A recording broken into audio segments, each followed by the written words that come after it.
मैंने उसका हाथ पकड़ा और कहा, चलो ना, भाग चलते हैं।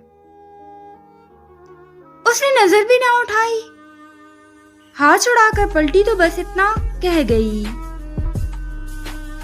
इज्जतों की लाशों पर सेज सजाया नहीं करते,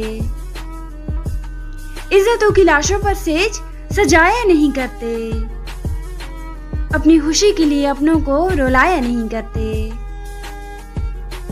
हमारा मिलना भी नसीब, हमारा बिछड़ना भी नसीब, हमारा मिलना भी नसीब, हमारा बिछड़ना भी नसीब। दुआ से ना मिले प्यार तो भगाया नहीं करते।